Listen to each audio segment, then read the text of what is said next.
Today we're tuning on the cheapest tablet I could find on Amazon, so stick around.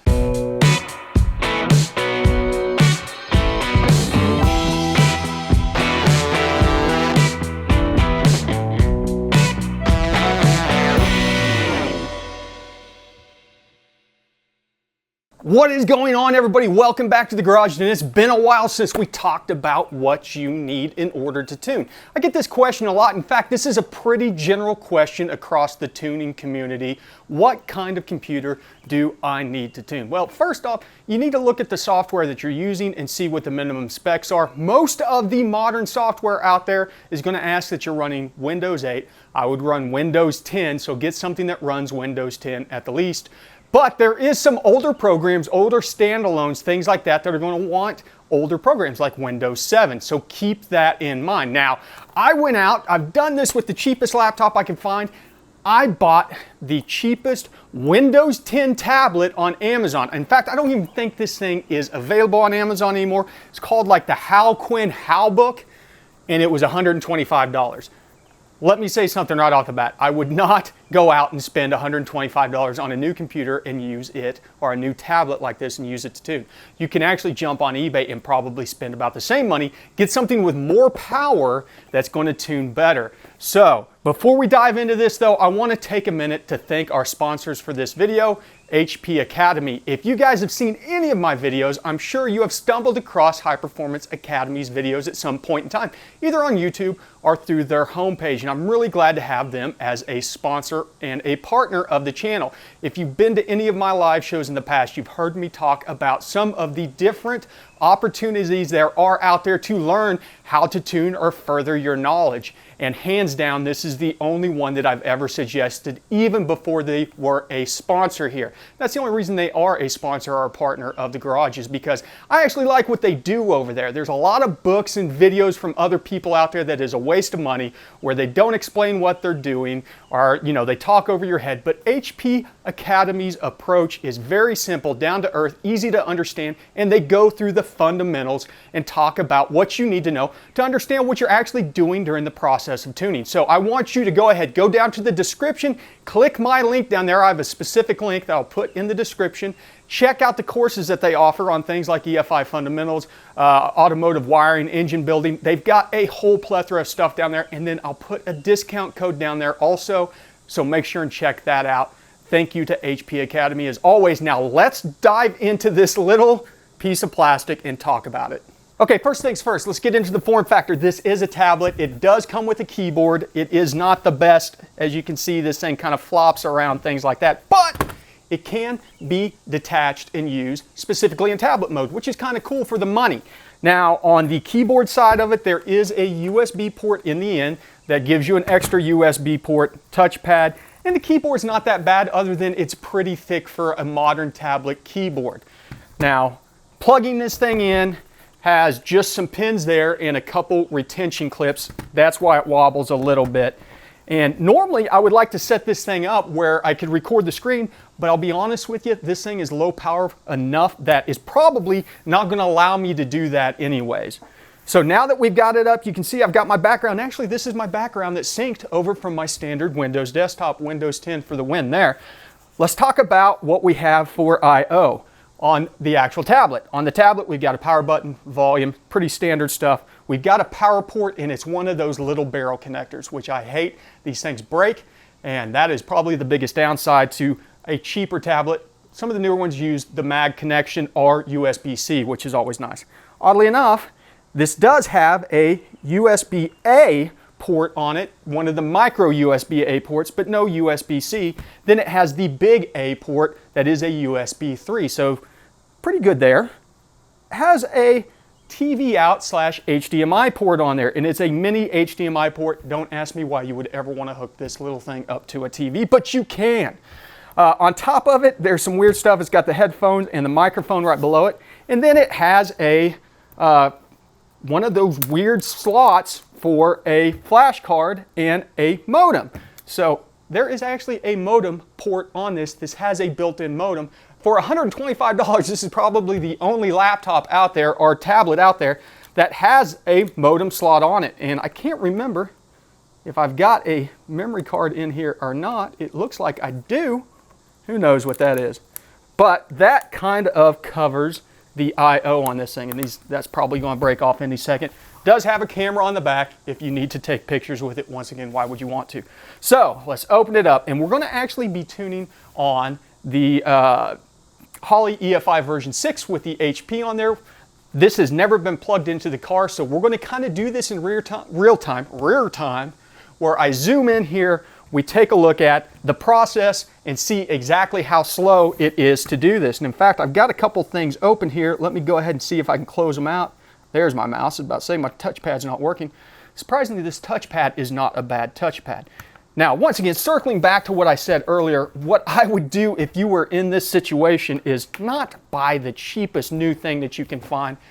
Buy a decent used laptop from a name brand, Dell, Lenovo, Acer, things like that. Just keep in mind, almost all this software is going to be on Windows, so if you're thinking about getting a Mac, you're going to have to dual boot Windows or run some kind of emulator or something like that. So Mac's probably not your best idea for a tuning laptop. In fact, I'm running a Windows Surface 10 Pro, the latest generation Pro, and it has been my favorite thing to tune on in a long time, even though sometimes the touchpad's a little bit too touchy. Okay, I've got everything zoomed in here, and hopefully you can see what's going on. This, as I said, is real time. I've got the Smoke Monster fired up. Let's open up the V6 software and see how long this is going to take. This will give you an idea if nothing else is running, and that's pretty quick, not bad. So let's download from the ECU. Say, yep. USB's working great.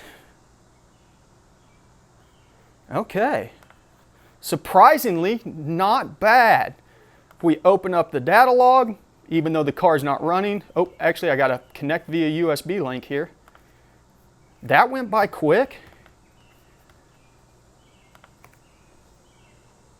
And yeah, data log seems to be working all right. There's not really anything to look at because we're not running right now.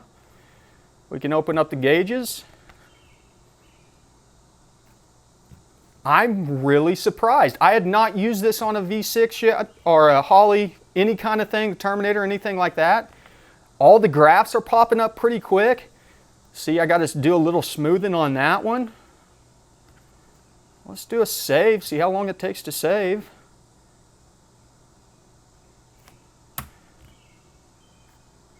Okay. Let's close this out. Let's fire up the VCM editor, see how long it takes the VCM editor to open up. For you HP tuner guys, and she might be chugging on a little bit now. Yep. So looks like the Holley software likes to launch a little bit quicker. The VCM editor is now taking forever. And this is where I kind of played around with it in the past, and I noticed that it starts to struggle, specifically running the scanner. And that's because we'll look at the specs here in a second on this thing, but the specs are just atrocious. This has what is the Intel Atom inside, which is like the cheapest system on a chip thing that they have. And so this is by, as said, yeah, HP tuners, this is almost unusable. We're opening a tune file that is saved on the hard drive of this device, and it's taking this long. Yep. Okay. Now we're getting to not responding because it's struggling to even load a file. Now the question is, now we've got that open, let's open the scanner, even though we're not going to connect to anything. Let's see how long it takes to open the scanner while a tune file is loaded up. And I think what we might run into is this thing's going to run out of memory. Actual RAM, as opposed to hard drive space. Now granted, it doesn't have much hard drive space on it either. This is a $125 tablet. But yeah, the scanner just takes forever. Very painful. And we don't have anything to hook onto it. But what you're going to see is if you have something like this and you're running the editor and the scanner at the same time and you're trying to log, eventually this thing is going to bog up and run out of memory, and you're going to lose your log, and it's probably going to crash the tablet. So let me see, let's do system, come on now. System configuration, system information. And here is all of our system stuff. Let's scroll down through here, see what we got going on. So literally has 2 gigabytes of RAM in here, which is just ridiculous. We open up our task manager, which takes a while to even get to the lock screen. And we go into our details and our performance. So sitting here with almost nothing open, it is taking up 30% of our GPU. The base speed is 1.4, and I guess it turbos up to about 2. And then we're using 84% of our memory right now, just doing absolutely nothing. So once again, if we fire up the editor, we'll see it. Okay, we're at 99 CPU, 90% memory. The disk is the only thing that's, it's pretty fast disk on here because it is some kind of small SSD on there. But the capacity on it's only 32 gigs. So keep all of that in mind. But this just goes to show it doesn't take very much in order to tune. So that is it. That is tuning on the cheapest tablet on Amazon, $125. Piece of junk. We'll still get the job done. We'll get the job done well. Now, by no means. And so stay away from these cheap Amazon Chinese laptops, tablets, things like that. Go with a used one. And in fact, one of my said I use a Surface Pro 10 now. I used a Surface Pro first generation that I bought used off of eBay for years. And that thing, in fact, it's still sitting over there. It would still fire up and tune just perfectly fine. And it was what I was using to tune certain things on the Super Auto last time I had it out last year. So it just goes to show you that it is 10 generations from the original. I can still use the original or the latest generation. It should give you a pretty good idea of what kind of laptop that you're going to need to get into tuning. Once again, take a look at the specific requirements for the software that you're running. If you're running some weird stuff out there, but most of them, as long as you have a decent Windows 10 machine with say 4 to 8 gigabytes of RAM, it's going to do it. You're going to have no problems. It's going to be able to run multiple instances of scanners, data loggers, things like that. So if you have any questions, hit up the comments down below. Don't forget to check out the description. If you haven't subscribed already, what are you waiting for? This is all free information that you are missing out on. Click it, ring the bell. I'm going to get back to it. Thanks for stopping by the garage. And remember, ABT, always be tuning.